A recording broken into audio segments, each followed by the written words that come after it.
3 years later. The champagne flute shattered against the hardwood floor, its golden fizz hissing into the silence of our empty dining room.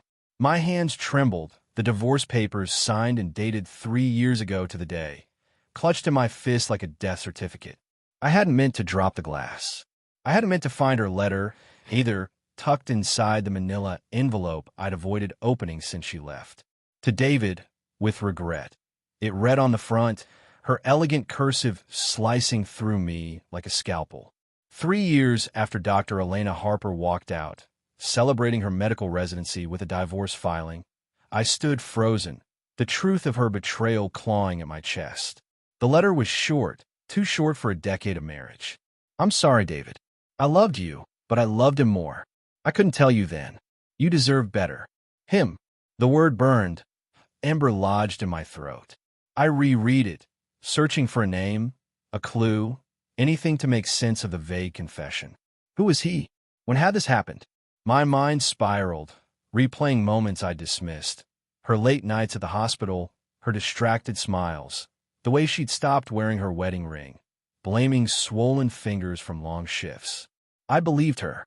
I'd wanted to. The house felt too big, its silence suffocating.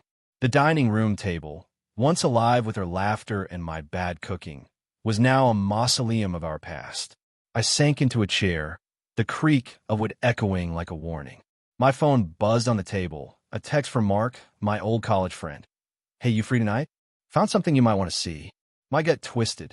Mark had been Elena's friend too, always lingering at our parties, his easy grin masking something I couldn't place. I typed back, what is it? No reply came. I paced to the kitchen, the letter still in my hand. The fridge hummed, a low drone that matched the unease pooling in my stomach. I poured coffee, the bitter steam curling under my nose, and tried to piece together the timeline. 3 years ago, she'd been radiant at her residency party, her eyes bright with triumph. I thought it was pride. Now I wondered if it was him. Had he been there, watching her, sharing her victory while I clapped like a fool? The memory stung, sharp and vivid, her hand brushing mine as she whispered, "We made it, David. We." A lie. Mark's text came hours later. Meet me at the Rusty Anchor. 8 p.m. Trust me. The bar was a dive, all sticky floors and dim neon, the kind of place Elena hated. I arrived early, the scent of stale beer and regret thick in the air.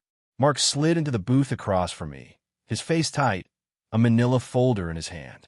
"You're not going to like this," he said, voice low, eyes darting to the bar's shadowed corners. He slid the folder over.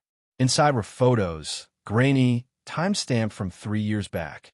Elena, laughing, her arm around a man I didn't recognize. His hand rested on her waist, too familiar, too intimate. My heart thudded, a drumbeat of dread. "Who is he?" I asked, my voice raw. "Dr. Paul Grayson," Mark said, wincing. "Her mentor. I saw them at the hospital once, too close. I didn't know how to tell you." The name hit like a fist. Grayson, the brilliant surgeon she'd idolized, the one she'd spent countless nights consulting with. I met him once, his handshake too firm, his smile too polished. I trusted her. Trusted them.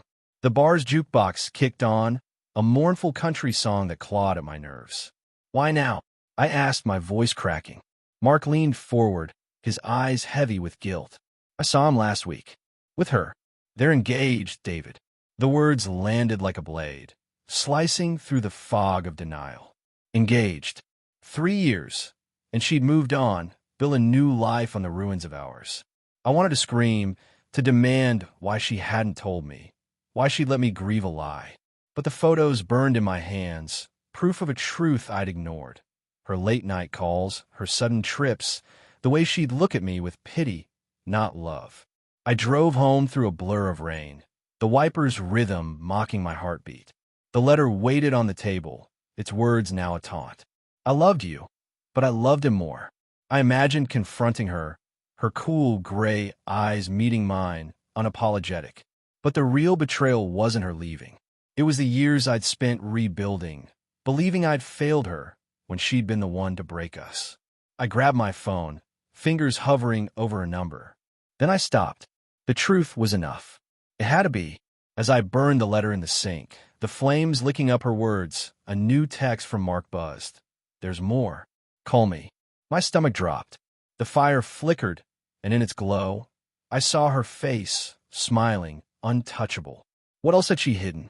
The question hung, heavy as smoke, promising a truth I wasn't sure I could survive.